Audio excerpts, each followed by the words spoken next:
Oh, Aaron Rodgers. You've lost me already. Who? Aaron.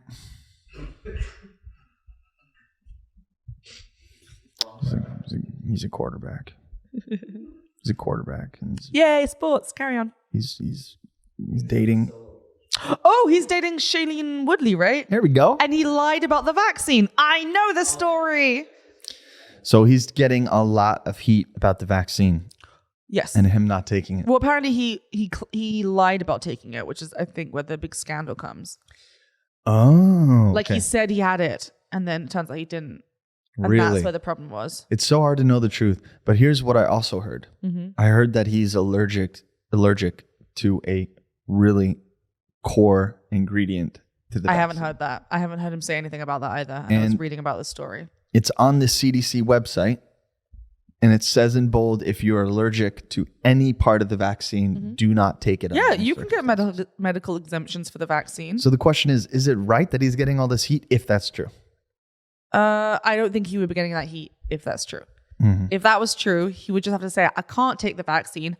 I am allergic. And they would be like, okay. But the problem is he said he took the vaccine. Turns out he hadn't taken the vaccine. Can we look that up? Can we look to see if he did lie about that? All right. And while we're doing that, Kyle Rittenhouse Oh, took the witness stand.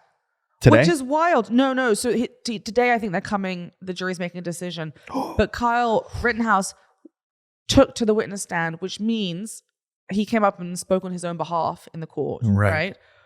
Which is risky to do, because when you do that, that means the prosecutor then has a chance to cross-examine you. Did you see the video of him doing it? He was up on that thing. I saw a video of him crying. Yeah, that was him. He was crying, and he was trying to squeeze out the tears and crying, and that was him. That was him on the stand. Was he trying to squeeze out the tears?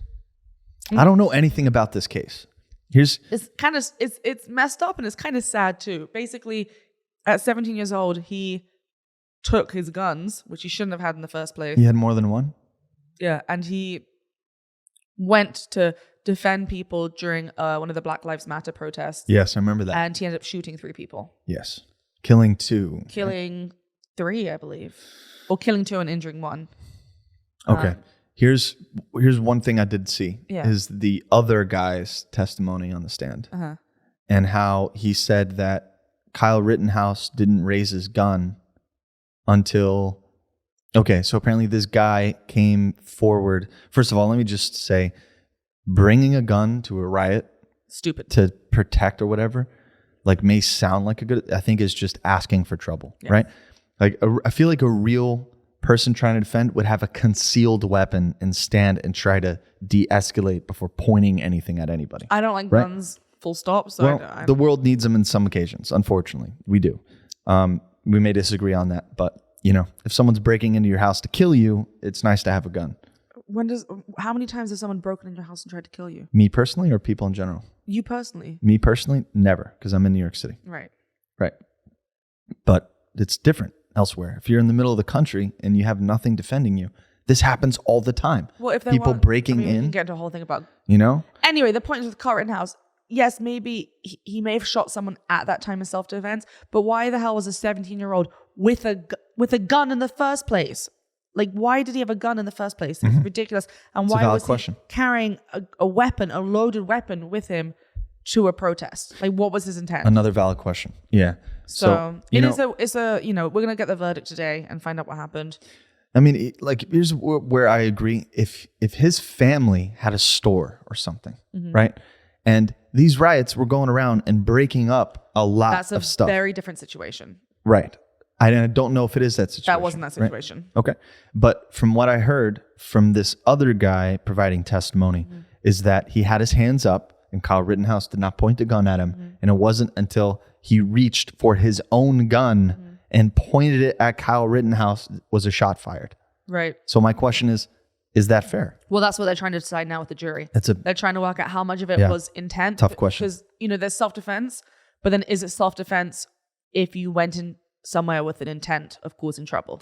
You know what I mean? How do you decide that? It's like self-defense. Like say for instance, you went in an area that's known for violent crime and start yelling insults at the people there.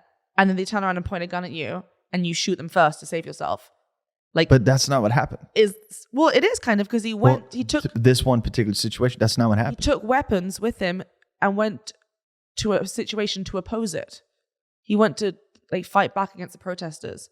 Well, was he fighting back, or was he trying to keep protesters from breaking up people's stores? That's another thing we have to work out too. That's another thing we have to work out in the court case. So, it's just, I don't know how to make these decisions, because. Then also, yes, maybe self-defense, but he shot someone, then moved, and then an hour later was chased, and then he was not chased. He got away. Well, then he got away, and then an hour later shot someone else, and then didn't go to the police, turn himself in or anything. He did do that, actually. Not till way afterwards. He did it twice. What? He did it twice. He walked up to police in a vehicle, and he tried to turn himself in, and they just drove right past. But it wasn't until way after. He didn't go straight away. No, at that moment, he went up to cops and to tell them that he killed somebody, and the cops didn't care and they drove off. That's in the court case. That's weird. Yeah. But also put yourself in the shoes of a cop. You're going to get out with a dude with a rifle on his arm? Someone comes up to you as a cop and says, I've killed someone. Holding a rifle? You should maybe talk to them rather than just drive off. The cops can only do so much, fuck, gosh, it could be so scary in these situations.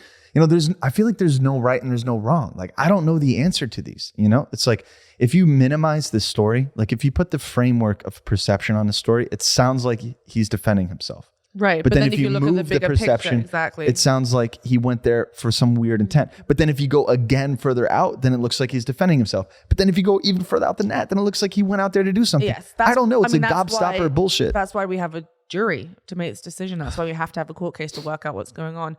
I think the bigger picture of all of this is, why was a 17-year-old around with access to those kind of weapons in the first place? Right. Yeah. 17 years old. That's a kid. I mean, think about the stupid shit. It's illegal, shit. Right? How old do you have to be to own a gun? Absolutely. 18 at least. Is that true? Can we look that up? Depends really? On what state he went across the border. There's nothing. He left the state and went across the border to purposely get a gun, which is intent, which can negate the self-defense. Wait, so he went to... Well, hold on. How is that intent to kill somebody? It's intent to use the weapon. No, it's intent to own a weapon. It's not intent to use it. I think if you pick up a gun and then drive somewhere with it specifically, he went to get a gun. To go to the riot? Yeah. Okay. So, all right. I understand how that's definitely what are you doing here, pal? Yeah. But I don't think that's intent to use. We need a lawyer on here because I don't know the legal standing enough. It's so complicated. It is complicated. I don't know anything. What he did, here's the thing. What he did was definitely wrong. No doubt. But when it comes to the legal standing. But was he being attacked? That's what I mean. But what I'm saying, the fact that he went somewhere with a gun in the first place is wrong in itself. Yeah, but what about all the people who went to these riots with crowbars, breaking shit? They're wrong too. Lighting Two things wrongs on fire. Don't make a right. They're wrong as well. I agree. But if no one is doing anything to stop that, how's that fair too? You know what I'm saying? And you're right. It shouldn't be up to a 17-year-old to make that choice to go stop it. I agree. That wasn't his choice to make. I agree. He shouldn't have done that. You shouldn't. I agree with that. We can't agree on that. Anyway, we'll find out what happens today with this case. It's a complicated one for sure. It's an important kind of ethical question. It is. It really is, because it's, it brings up a big argument about what is self-defense, what is intent, and why do these people have access to guns? But that's a whole nother argument. And it also brings up the case. It's okay, if you're a person of color who, in a nation of whose history has been kind of not really good, right, to deal with, and change isn't necessarily happening quickly enough, at what point do you escalate the drive to see that done? And at what point does it become senseless violence? And at what point does it become necessary for change? I mean, that's a whole nother door that's that's a whole nother podcast. I struggle with that. It's what's the right side for that? As a right. As a white person.